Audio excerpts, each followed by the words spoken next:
Jai Gurudev. Jai Masters. Like most things on this plane, yoga is very misunderstood. The truth is that yoga has nothing to do with the asanas. Yoga has nothing to do with mantras. Yoga has nothing to do with meditation. Those are applications of yoga. They are ways that people have developed to work with what yoga is about. But what yoga is about is energy, Shakti. And it is the only science, the most robust science anyways, of human knowledge that is about that energy. Now, we don't mean the energy of physics, because obviously modern physics knows more about that than ancient yogis. What we mean is the energy inside yourself, your inner energy. What does that mean? There are times you feel joy. There are times you feel upliftment. There are times you feel enthusiasm, excitement, inspiration. That is an energetic time. That's an energetic experience. It's high. The energy is high. You smile because the energy is pushing your cheeks up. You feel upliftment. Your heart is light. All of these things, experiences that you have, because there is energy rushing up inside of you. When somebody gets really high, they don't want to eat, they don't want to talk. You get really high, you can't even talk. You get sucked into the energy. The energy is really beautiful. You have had beautiful experiences with the energy. In intimacy, moments of intimacy, the energy can get very, very strong. And you love to lose yourself in it. That's why you like it. Everything is that. So there can be high energy. We're not going to discuss whether there's energy or not. You know there's energy. That is energy. There are other times that there are very low energy. You are depressed. You are not inspired. You are bored. You don't even want to get up out of bed. You don't even want to have anything to do with anybody. You just are tired. You have no energy. You're like a wet dish rag. Now, you have all had these experiences. That is the energy we are talking about. I don't want to compare it with physics. I just want to say, you know that that's a difference in your energetic state. We'll just call it your energetic state, okay? We haven't talked about where it comes from or what it is, but you certainly have experienced it, all right? That it can be very high what? High energy, and very low energy. What studies that energy? Because it's not physics. And the answer is yoga. I want you to see yoga as a science, not as a practice. It is a science of studying that energy. Where does it come from? What's it made of? Why is it there sometimes and not there other times? Is there anything I can do about it?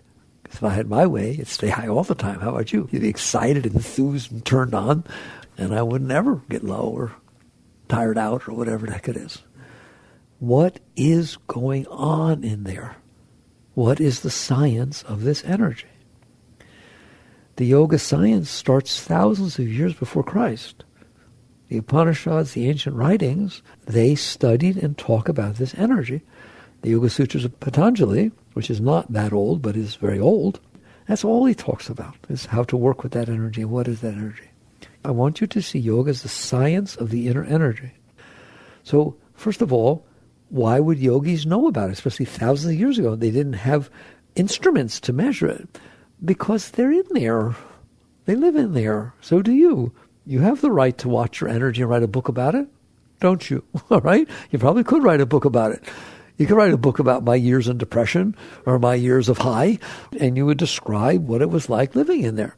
Well, what the yogis did, the ancient ones, who were really interested in this energy, that's what they were interested in, this energy, is they found that if they get distracted by outside things, they can't focus on the energy as much. So they went into caves. They went into periods of isolation and took silence and did all kinds of things, weird things, extreme things, in order to have the consciousness and the focus to watch and isolate. It's like a scientist isolates variables. They go into their lab and they isolate out variables, and then they start to study what's happening. You can't see it when it's all moving so fast. So yoga is the same thing.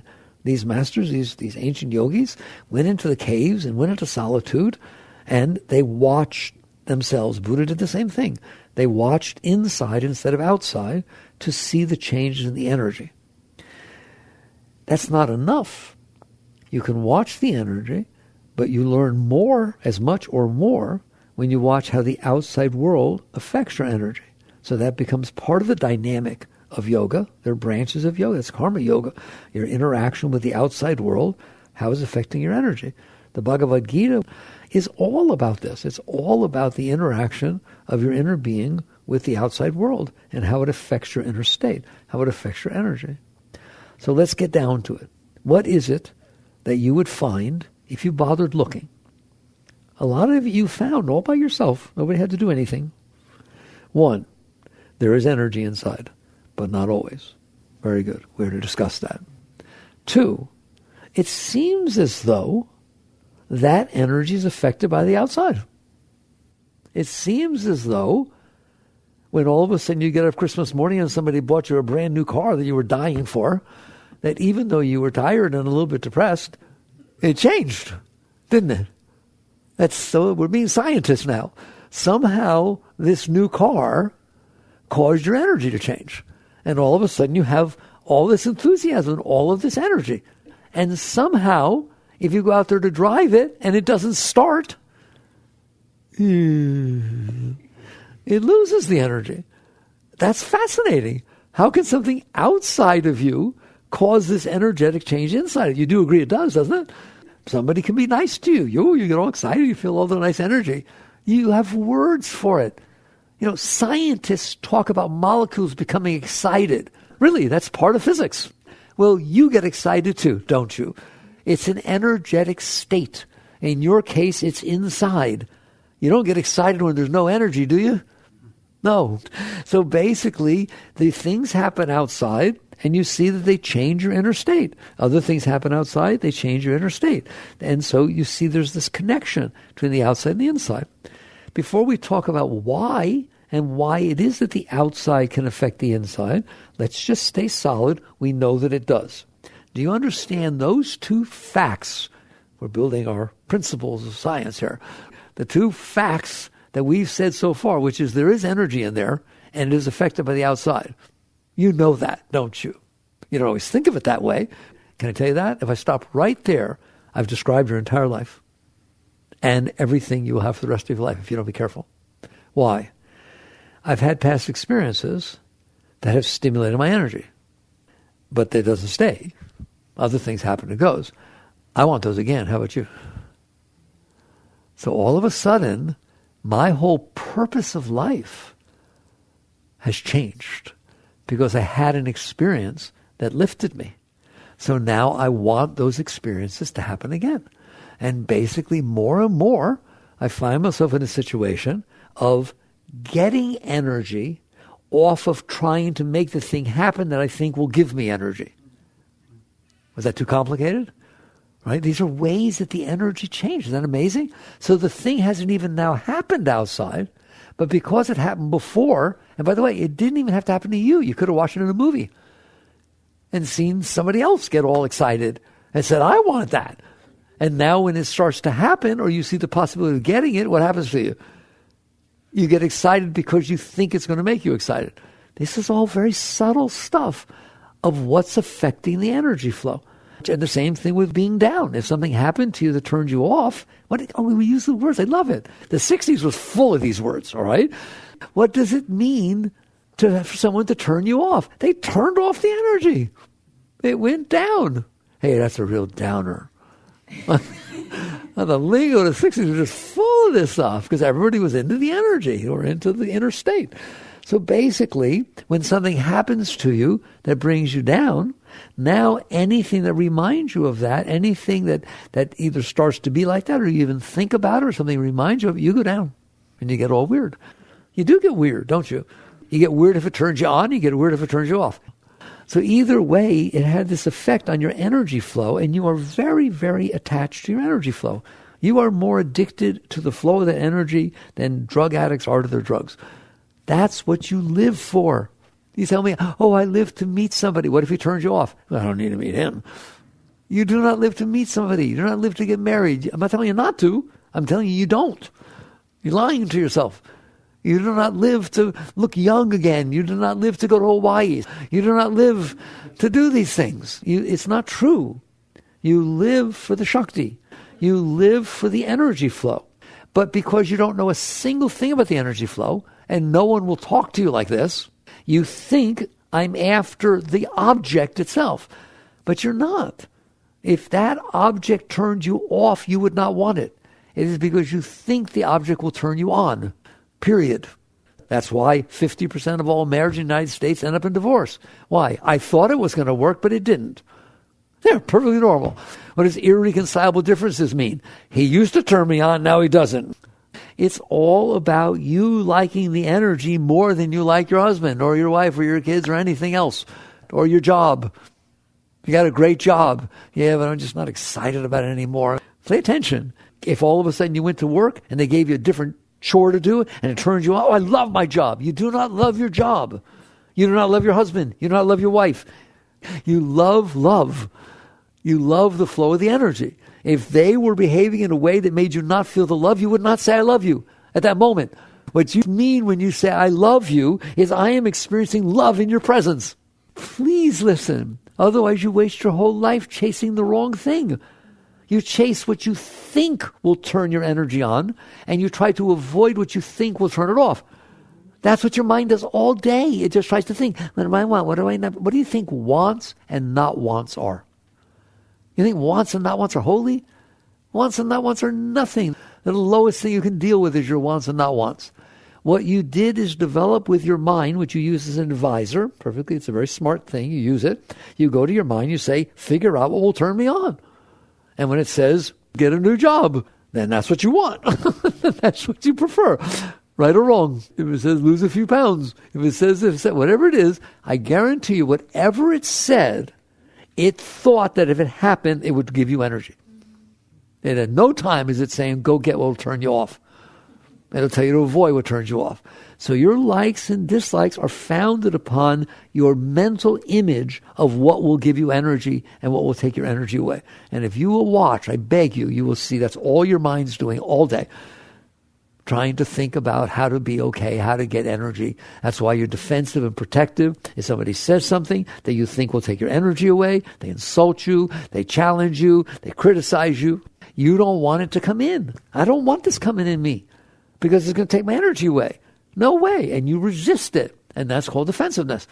I did not do that. What are you talking about? You know you did. I did not do that. Basically, you try to negate the effect that it would have on you by practicing denial, by pushing away, by fighting back. Everybody understand? So I'm telling you that every single thing every single person is doing is because they want the energy. They're just doing it different ways, but they don't see that. They say they want the thing. They want the object or don't want the object or the event or experience or whatever that they think will either give them energy or take it away. So the yogis watch very carefully, again, by isolating themselves. You realize, hey, it's shifting in here with nothing causing it to, all right? Sometimes it gets, can it? You can be by yourself. You go through all kinds of changes, highs and lows and so on. So the question is, what's causing this? And the main thing is, if what you care about is this energy flow, if that's what you want, what yoga is saying to you is since it's inside, and since the changes are happening inside, why don't you figure out how to get it inside? It's not outside. You're leaving it up to somebody else for you to feel love. Why? It's your love. You leave it up to a special person to open your heart. Don't you? They got to bring you flowers. They got to say nice things. They got to dote over you. They got to open the door for you. Whatever. It takes them doing something because your heart is not naturally open. What yoga says is, then open it. You want to feel love? Why close your heart and then expect somebody else to open it? It's the funniest thing in the world. So the whole gambit comes around. I want energy. There are shifts in my energy. I don't know a single thing about them. And nobody taught me, not a single class you took in school that talked about this, period. And yet it's the most important thing in your entire life, isn't it? You're devoting your life to it. You always have. And yet no one will talk to you about it because they don't understand. So you have energy, it can go through changes, and all you know is you've had experiences where the outside world can lift you or the outside world can bring you down. And now you have devoted your life to trying to manipulate the outside world so the things that will bring you up happen and the things that will bring you down don't happen. Have I described it? Did I miss anybody? That is what every single person is doing. And it's all predicated upon these shifts in energy. Again, yoga is very simple. It just says, good, I understand. Of course you want to be high. Why in the world are you doing it secondhand? Why are you sitting there expecting outside situations to happen for you to feel your inner energy take place? And the answer is very straightforward, because that's my experience. I never had another experience. That's how a normal human being would answer that, if they even understood what I'm talking about. Because the only time I ever got happy is when someone doted over me and told me how wonderful I was, and everybody clapped, and it was wonderful. And when I walked in the room, and they all got quiet with a lot of respect. Oh, I like that respect stuff, right? RESPECT. It's like, it's how I got it. When I got the toy I wanted, it turned me on. When I didn't get it, it made me really angry. Ever since my earliest years, there were things from outside that made me feel good inside. And there were things from outside that made me feel bad inside. Therefore, I am programmed to think that that's the only way it happens. And that's how people think. If I'm feeling bored, and well, redecorate your house. Okay, I'm not saying it's not going to work a little bit, but I guarantee you a year later, it's going to look redecorated. You're going to be just as bored as you were before. It doesn't change anything. It just temporarily changes the energy because you're excited about it. Now, let's get more scientific. Why does the outside affect the inside? I don't even understand. I'm inside. I live in here, don't you? I live inside. Hi. And inside with me, there's this energy. Why does the fact that it's going to rain tomorrow affect how I feel, affect my energy? It hasn't even happened yet. But I guarantee you, if you're going on some vacation tomorrow and go to the beach and you hear there's going to rain tomorrow, you get sad. Why? How can the rain affect how you feel inside? It doesn't rain inside. It rains outside.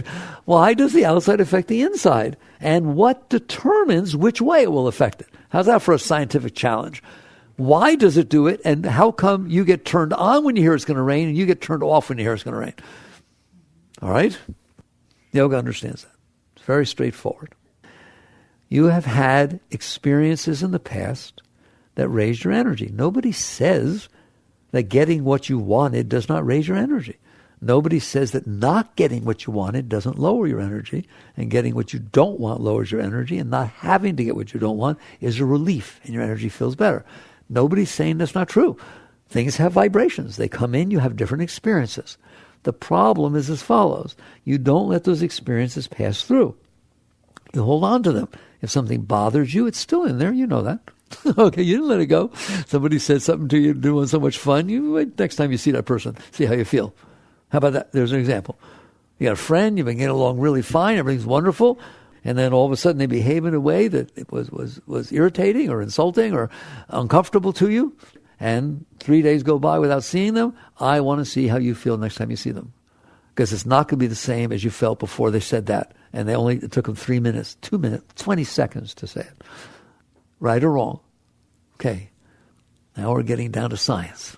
So what is happening is experiences happen. And like I said, nobody's denying that somebody insulting you or dissing you or not saying hello to you who's a friend, whatever it is, that these vibrations come in and they don't feel so good. Everything, Buddhists say, everything has its nature. Don't deny the nature of things. Okay? If somebody walks up to you and yells at you, says, I hate your guts. I can't even believe, you shouldn't even be born. I want you out of the gene pool. Okay? And somebody insults you like that and says something like that, it's not going to feel good. I don't care who you are. They didn't want it to feel good. They wanted it to feel bad. Okay?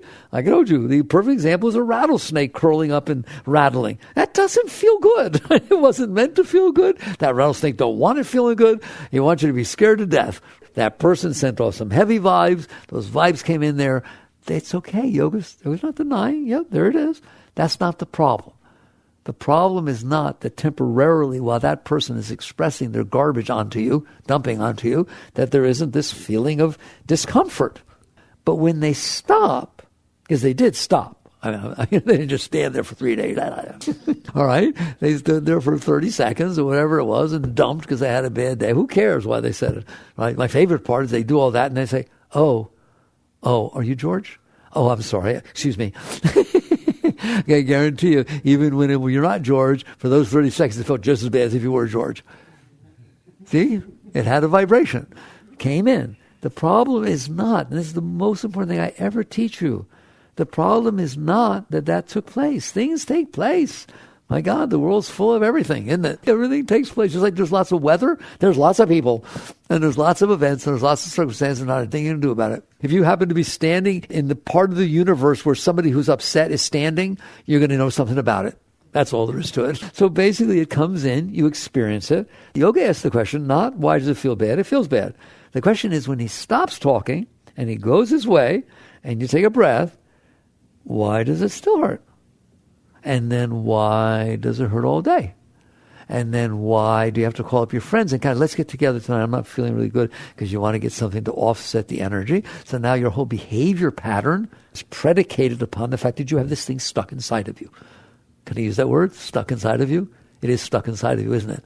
All day. Why would they say such a thing? I didn't do anything. This is not fair. This is ridiculous. I shouldn't put up with this, right? The experience is not even happening anymore. Why is it happening inside of you? The trouble is it's so natural that you look at me like I'm crazy to even question it. Because I'm telling you, if it's not happening outside, it should not be happening inside. How about I say that? Lately I've been using an example just to break you free of this. There's somebody out in the field during the day. You can go out there. They're not really there. Somebody's out in the field over there freaking out, pulling their hair out, running around screaming, scared to death. You say, what's wrong? Napoleon, he's after me. I said, Napoleon's dead. He's not dead. He's right there. And you feel like this guy's serious. He sees Napoleon. At least he thinks he does. All right. Not one of you think it's normal that somebody's freaking out over something that's not happening. All right. You're doing it all the time. That example I just gave you of that person that dumped on you for 30 seconds. For the next 3 days, if you're lucky 3 days, for the next 3 days, you're freaking out. Over what? Over something that's not happening. But it did happen. Everything did happen. I mean, give me a break. You can get upset about what Napoleon did or Stalin or Hitler or anything. You can get yourself good and messed up. A lot of stuff's happened. So basically, you start to look at it from a yogic point of view. The yogic point of view is very, very straightforward. It's very scientific. If it ain't happening outside, why is it happening inside? I didn't say it didn't happen, but it isn't happening. You were married once and you had a very bad relationship with your ex 22 years ago. It's not happening anymore. Why are you still in your mind having the arguments over and over again? Why when you go to a party say, no, is he coming? 20 years later, you don't want to see your ex? What's wrong with you? Nobody will say what's wrong with you. I understand. That's what their friends will say. Those are not friends. Those are other people that are scared by Napoleon. You get along really well. A wise person cops to the truth. If it is not happening, it should not be bothering me. But it is. And it's not just bothering me, it's bothering my energy. Every time I think about what that person dumped on me, I get sad and I get upset. It changes my energy flow, doesn't it? If I'm in love with somebody, and all of a sudden they sit there and they talk to me and they say, oh, I met the nicest guy today, and describe the person who dumped on you, right? Not only now do you not like the person who dumped on you, you don't like the person you used to love 5 minutes ago. Wake up as to what's happening. The reason I belabor this is it explains everything. It explains why the outside affects the inside other than the temporary moment of the experience. There's nothing wrong. Don't think you're not supposed to feel some fear or some anger or some this or some that. Different vibrations come in, they hit as they pass through, but then they're gone. I've been telling a story lately which amazes me that he actually said, one of the great masters who we respect here at the temple, his picture's above the door there, Ramakrishna, lived in the late 1800s, fully enlightened. I mean, I can't even talk about him. These beings are really high. He was a very, very high being. Somebody once asked him, Master, does a saint ever feel anger? And they were shocked by his answer. He said, well, yes, of course. He said, but it's like riding on water. You ever ride on water? Can anybody read it? The moment your finger marks, it's gone. There's not a mark. There's no. That's how. So if for a moment anger is happening or appropriate, whatever it is. Somebody says something, you feel something. It's gone as soon as it happens. There's no mark. It doesn't leave a mark. It doesn't leave anything inside of you. So that's how it's supposed to be. That's a healthy state. But we're not healthy. And so what happens is the event takes place, even something as small as rain when we don't want it, or somebody not saying hello, or that basically it comes in, you experience it, but then you don't let it go. It is not true. It is not like riding on water. It is like chiseling concrete. That sucker stays, all right? And the next time you see that person, your heart goes like this, and you get weird, you don't know what to do, and you feel uncomfortable. And the next time you walk by the place that they said it, even though the person's not there and it was 4 days ago, you say, I don't want to go that way. Let's go this way. Why? I just feel more comfortable going that way. And you wouldn't even cop to what's going on. You kept it inside of you. All right. Now, once you understand that you keep energies that come in from outside, you block them inside of you by resisting them. I don't want to feel it, so I push it away. When you push it away, it stays inside of you. Now I can explain everything. Because now what happens, you're sensitive in that area. You have a soft spot. Got a few of those? Topics, subjects, people, things, places, whatever it is, where you stored these experiences. Now anything that comes in from outside that reminds you, or even abstractly, obtusely associated with that, it reactivates that vibration. And you feel it. You can be perfectly happy, full of energy. You're visiting your new boyfriend's parents' house, but it's just great and everyone's getting along. You walk into the kitchen and you smell something that reminded you of what your mother was cooking the day she fell over with a heart attack 8 years ago. I guarantee you that's the end of that evening. You are not happy anymore. You are not filled with love and joy. You may make it through. And you say, that's normal, that's natural. No, it's not. No, it's not normal or natural. It's usual, but it's not what it's supposed to be. You're supposed to have processed that. You're supposed to have come to peace with that. You're supposed to have released that. So that if you smell a smell and it reminds you of something, if anything, it brings up a sense of closeness, a sense of wholeness, a sense of what we used to call a gestalt. You're finished with it. Same thing with a divorce. You got divorced. It was a terrible situation, but it was 8 or 10 years ago, and somebody mentions the guy to you, and just this warmth comes up in you. You had this whole experience with this person. You were in love with them, then it went awry, but you learned a lot from it. You learned a lot from the interactions, what part you did, what you could have done. You learned. And now it's over, and you maybe talk to him, maybe you don't. He moved away, went to Europe. But somebody brings up the subject. It's not like you feel hatred and anger and all that junk is still in there. There's this sense of, wow, you heard from Paul? How's he doing? Isn't that how it's supposed to be? The problem is we store it inside. And we don't finish it, and we don't let it go. And so now anytime you hear the name Paul, anytime you hear somebody's getting divorced, anytime you hear somebody's getting married, you feel sorry for them. Anytime you feel passed down the neighborhood where you used to live, somebody mentions the state you used to live in, you're in trouble. Anything that has anything to do with it can hit it, and the next thing you know, your energy has shifted. Remember I said the outside can affect the inside? This is why the outside affects the inside. Now, I'm not talking about the natural, just the vibration comes in and passes through. That's not affecting the inside. It's just the way it was a moment ago. Like you all, something happens in a relationship and somebody behaves in a way and there's a little discord, that stays for a while. Yogi, it's like riding on water. It goes over. There's nothing. There's nobody to say they're sorry. Nobody has to do anything. Okay, that's healthy. But we're not healthy. Because we resist these things and we store them inside. They're called samskaras in yoga. In the ancient, thousands of years ago, they talked about this. These stored things inside. Freud was not the first to talk about suppression. Yogis described these samskaras, these impressions that you kept inside of you, both positive and negative. The negative means it was a bad experience. I did not want to experience it, so I resisted it. Because I resisted it, it stayed inside of me. Every time it tries to come back up, I push it back down. How about you? I don't want to deal with it. I don't want to feel like that. And I avoid, do whatever I can. Basically, people are avoiding situations that would hit their stuff. It's bad enough that it hits your stuff affects you. Now you have to avoid situations that you think will hit your stuff. Pretty soon you screwed your whole life up. You're being haunted by the ghosts of the past. Those are negative samskaras. Then there are these ones that you don't like to hear about. When people have more trouble when I talk about that. Positive samskaras. What is that? Something really beautiful happened. That's wonderful, right? You mind your own business and beautiful energy came in, whatever it was. I know people that had spiritual experience. They saw the angels in Christ and then it went away and they're not okay ever since because I want it to come back.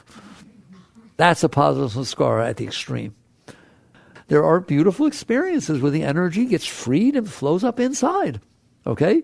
The question is, what are you doing about it? Because in most people's cases, whether it be that, or whether it be a boyfriend or girlfriend that really turned them on and then left, whatever it is, or they went and visited Hawaii and now they don't want to come home, that's a positive samskara. You have stored something inside of you you didn't want to let it go. It was so beautiful that you don't want to let it go. The other was so ugly you don't want to experience it. This one was so beautiful you don't want to let it go. So you're either resisting or clinging. Buddhists call it clinging, holding on to it. If you hold on to a positive experience, you have ruined the rest of your life because you're not open to a new experience. So you're holding on to the experience, or you had a beautiful relationship with a particular person and they really left a big impression on you, how beautiful somebody can be towards you and so on. Now everyone you meet, you're looking for that person. Or worse yet, you're making a collage of all the ones you liked. And that's what you mean by your soulmate. So you've ruined your life. Now you can't experience new people. Now you can't have new experiences because you're comparing them against the positive experience you had. I'm not telling you not to have positive experiences. I'm not telling you how to live your life. I just want to make sure we understand what's going on. So now by the time I have stored the handful of very positive experiences, and I'm comparing everything against that, and the myriad of negative experiences, we have time. It's my favorite discussion. But why does it seem there are so many more negative experiences than positive ones? Because as follows. You define what it is you want to experience based on your past experiences. You have likes and dislikes, preferences, hopes and dreams. Hopes, dreams, likes, dislikes, and preferences, desires, are all the same thing. They are your mind having made up what you think needs to happen for you to be okay. Then you say, I hope it happens. Then you say, I dream that someday it will happen. Then you say, I would like it to happen. You have a concept, a view, that this is what will make me happy. And that's what hopes, dreams, likes, and preferences are. What's it based on? Past experience. What else would it be based on? You're not making it up. It's based on your past experiences. That's how you know what you think will make you happy. All right? If I go and meet somebody again like George, it was such a good time of my life. God, if we could get just a bigger house. Last time we got a bigger house, it really was great. We got along well. If we could have another child. Remember, we weren't getting along so well, and then we had Johnny. Do you hear what I'm saying? Your past experiences have left the impressions because you didn't let them go, and now those impressions become the fodder, the fuel, the data upon which your mind builds these concepts of hopes and dreams and views and visions and likes and dislikes. Okay, and we got that down. Now there's what happens. There's only a few things that you think are going to turn you on. The list is not so big. I don't care if it's 5 or 10 or 15 or 12. It varies, all right? It's a handful of things. How many, now listen to me, I'm making you be a scientist. At any given moment, how many possible things could happen in the universe in front of you? How about 700 trillion? Anything can happen in front of you. Anything. But only 5 of those will turn you on. You listen to me. All the rest don't turn you on. Now, it's not just that they're neutral. Since I want to meet the person who I'm dreaming of, and I met you and it's not it, and I met you and it's not it, I'm having negative experiences. I'm getting frustrated. I'm getting upset. I wonder why God doesn't love me. I wonder if I'll ever find him or her. So, yes, it's true that to get what you want turns you on. To not get what you want turns you off. Now, I've just showed you, from a probability point of view, the probability of you getting what you want at any given moment is slim to nil. 5 out of 700 billion is a very small percentage. The probability of you not getting what you want is 700 billion minus 5. 5 over 700 billion minus 5. That's why it appears there are more negative experiences. Because you have defined negative as anything that doesn't match what you want. Here's a new house. You got your concepts, right? Walk in the new house. You got a new house. Unbelievable. You walk in, oh my God. You walk in, and all of a sudden you go in the kitchen. Oh, that island that's way smaller than I thought. No. I can't. One thing, it's a negative experience. You buy a new car. It's gorgeous. Gets a little scratch. I mean, a magnifying glass. Wait a minute, is that a scratch? That's the end of your car. That's the end of your day. Do you see why there's more negative? You're making it that way. You're defining everything in the world as negative unless it happens to be exactly what you want. And it never is. And I didn't even talk about what happens if it just happens to be what you don't want. Whoa, you really freak out over that, right? So by the time you're done with getting what you don't want and not getting what you want, you're having a lot of negative experiences, aren't you? You're doing it. It is not true that the world is more negative than positive. Guess what it is? Neither. It just is. Is the weather good or bad? That's like saying, is it okay that Saturn has rings? That's my favorite. I've never met the person that tried to answer that question, saying things true of everything. Do you understand that? Okay. So now we understand we experience life much more negatively than positively. Therefore, it leaves these negative impressions. Therefore, we got so many of those suckers. You drive down the street, somebody's not driving in front of you the way you want them to. They're going too fast. They're going too slow. Whatever it is. That's your day. Bye-bye. You can do it, can't you? You can get upset enough to tell everybody about it. You should have seen this person like 15 miles an hour below the speed limit. And I was like, oh, I'm trying to get to work here. Come on, buddy. Right? And you're freaking yourself out over something that's none of your business. It's none of my business? No, it's none of your business. That is no more your business how the person who's driving in front of you than whether Saturn has rings. You can't do anything about either one of them. They have nothing to do with you. Right? And now, why do we get so upset about nothing? The tiniest little things. Because we have suppressed and held all this energy inside of all the experiences we didn't want to have. We pushed them away. They don't sit in there quietly, just like your little volcano over there in Hawaii doesn't sit very quietly, does it? It needs to release, just like that does. We have all this energy down there. So what is road rage? How in the world that somebody beeps at somebody in L.A. and somebody's stopping the car, getting out with a shotgun and shooting them? What in the world is that? That is literally rage. What is rage? The energy is suppressed inside. It needs a way to come out. Somebody just provided a channel. All it needs for the mind to say, that's absurd. I'm not going to treat me like that. I dare. Now the mind just justified all this garbage releasing itself. So it explains everything. Everything we're talking about the entire night is energy. Energies from outside coming in, you resisting them with the force of will, which is energy, holding them inside. Now they need to release. They come back up because things stimulate them. This is why the outside affects the inside. Do I need to go into more detail or do you get it? Because the outside affects your inside different than hers, and it will affect it differently tomorrow because you read an article in the paper today or watched a TV show. Wake up to what's happening. You're leaving some scars inside of you. And so now when the outside comes in, it hits it and it flares up. And you become weird. So what do you do about it? It's not very logical. And then I'm going to move on to what you should be doing about it. Yoga. All right? But what do you do about it? When it gets like that, or you know it's going to be like that, your solution is to go to the very mind that is causing all the trouble. The mind that's complaining, the mind that's releasing all these stored up energies. You go to the mind that's jealous. It's jealous. It's in a jealous rage. And ask it, what should I do? You do it with anger, you do it with jealousy, you do it with all these things. What should I do? And that mind is always going to tell you to go outside and change the way it is going on so that when it comes in, it stops bothering you. Whatever methodology, manipulate the outside so that when it comes in, you're not as disturbed, so it doesn't hit your stuff. How does the world need to unfold so it doesn't hit your bad stuff and does hit your good stuff? Now go out there, manipulate, control, and fight and struggle. All right, and now how much fun is life? The very act of fighting uses up the energy you're trying to get to feel good. If you go out there and manipulate somebody to get them to love you, they don't love you.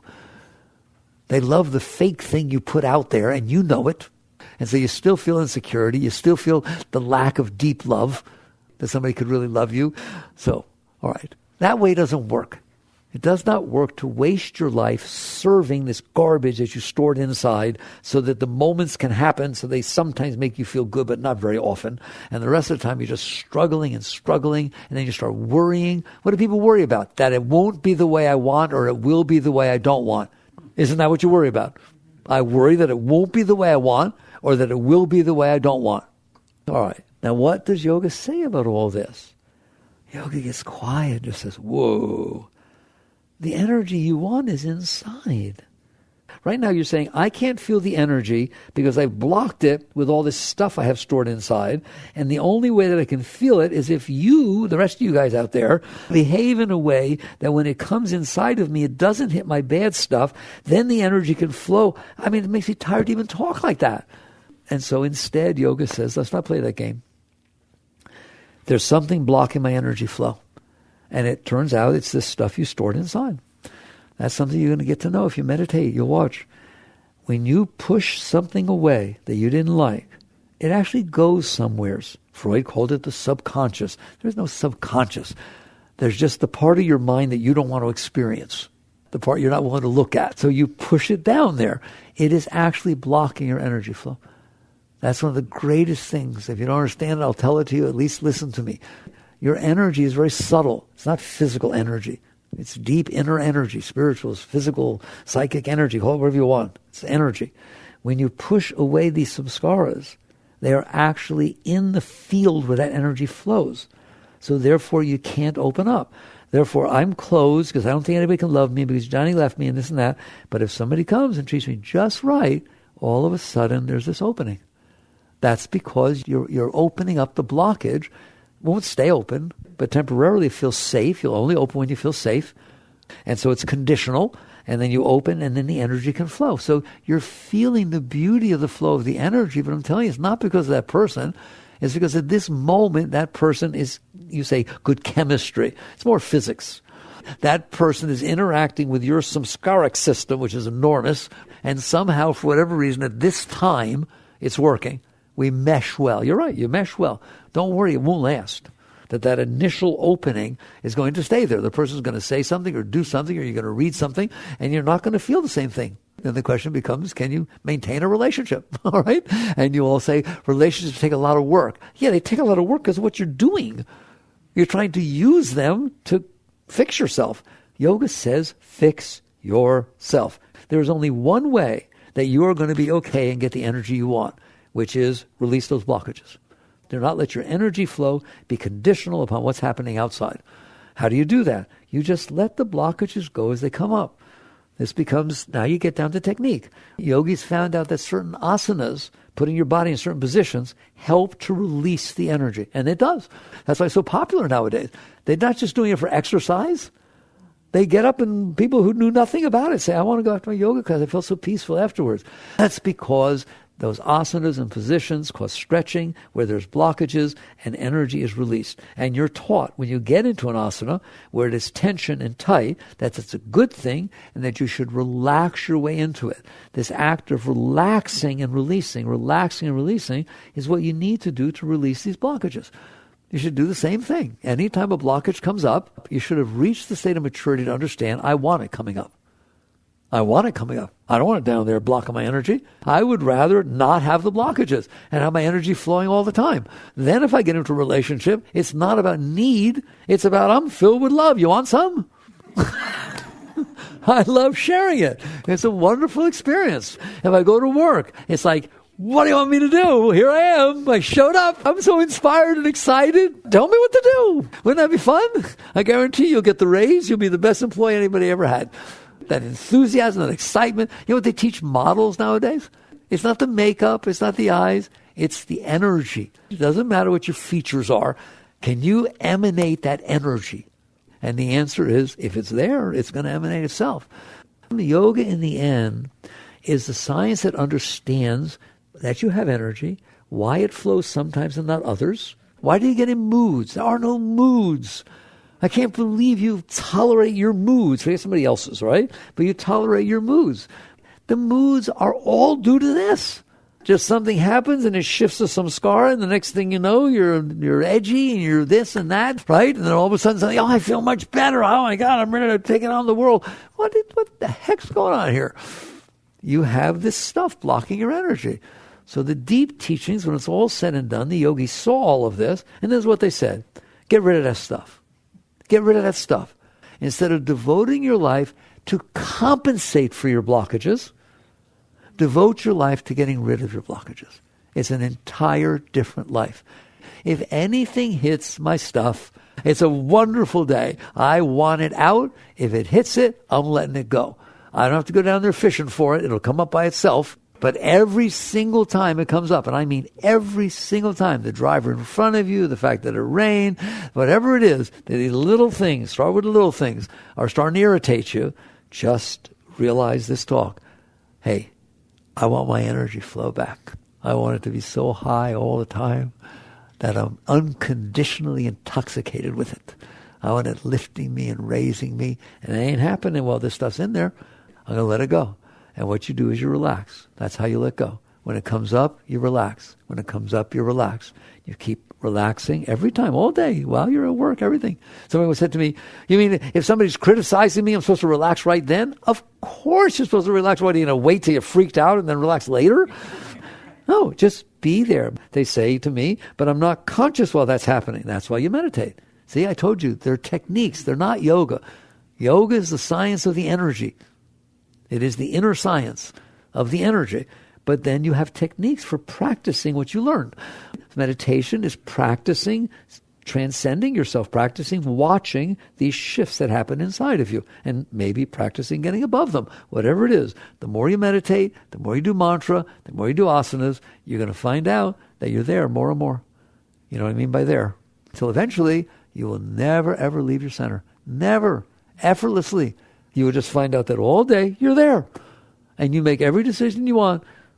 Somebody says something, you let go, then you decide whether to deal with it or not. It's okay. That's not worth mentioning it. I do it all the time. 99% of the time, it's not worth mentioning it. You're better off. They're better off. Everybody's better off. Let it go. All right? But there are some times that you need to deal with it. But then you deal with it out of strength. You deal with it out of clarity. You don't deal with it out of reaction. You don't deal with it because you can't handle it. And in no condition ever should you be trying to deal with something outside because you can't handle it inside. Because that's not the right motive for dealing with something. You're just going to try and make yourself feel better. You should clean yourself out as best your ability, then see if there's something that needs to be dealt with and deal with it. So this becomes the entire process of purification. It is spiritual purification. You're just letting it go as it comes up, letting it go, and eventually, if you let enough go, and don't worry about the big stuff. Don't you dare tell me, I've got this big thing from 20 years. I'm not interested. I'm interested in the driver in front of you. I'm interested in the rain. I'm interested in the haircut didn't come out exactly the way you want. I'm interested in the fact you got a little zit on your cheek, and dropped a little ketchup on your pants, have to go back to work. Whatever the heck it is, I'm interested in all the tiny little things that you are bothering yourself about because you're bothered, and they're not worth it, are they? They're stealing your energy flow. If I could trade ecstatic energy for a piece of ketchup on my pants, I'll trade it every single time. So you just practice letting go. The stuff comes up, you let it go. And eventually you will let go enough to where you'll start to feel this joy well up inside of you, spontaneous joy for no reason. If you're really happy and they ask you, God, you look really happy, like, what's happening? You say, I don't know. That's the one I want. Because if you know, it can change. If it's just happening spontaneously, naturally inside yourself, it's because you've been letting go of these blockages, and the energy will always flow up. It wants to flow up, but you're blocking it. You have to make it flow up. Again, to me, that's what Christ means. I will stand in the door and knock. Whoever will open, I will enter. It's the energy talking to you. It's the beauty of spiritual energy. It's pushing up inside, and eventually you'll feel it, and it will come up through the different centers. You don't have to know about the chakras. You'll know about them because they open by themselves. Those centers are really there, but they're blocked. As you release this stuff that's inside, they will open. You will feel them blossom. You'll feel them open. And then you go higher and higher, and you start becoming intoxicated all the time. The point is, you can have a beautiful life if you will work with your energy inside. So that's the bottom line. Yoga teaches you about the energy, that it's in there. It happens to teach you, by the way, there's infinite energy. You have no idea how high you can get. And so basically you get high and high. That's what the great masters, that's why they have these pictures on the wall. They got really high. And eventually you get high enough to answer the great question, which I won't do tonight. I usually do. I close off my talks to say, okay, well, that's really fascinating. Where's energy coming from? Eventually you'll feel it flowing. It's not like you have to go grab it. It's flowing constantly by itself. And you start to wonder, wow, this is beautiful. What's the source? Like the springs have a source? What's the source of this flow? There's only one way you're going to find out. Get in and take the ride. All right? Yogananda once said, there is a river of joy flowing inside of you. Find it, go there, get in and drown. So the yogis, even back thousands of years BC, sat in those caves and let go. That's why Shiva has the flow coming up the top of his head. All of this symbolizes the Shakti going up and releasing through the highest state of enlightenment. So then you've let go and the flow took you with it. You lost all consciousness of your individuality and you return to the source. And you say things like, my father and I are one. Somebody said that, I remember. Okay? It's really beautiful. Yoga goes from the lowest to the highest. Yoga is the entire path. Very good. Work on these things. Jagrative.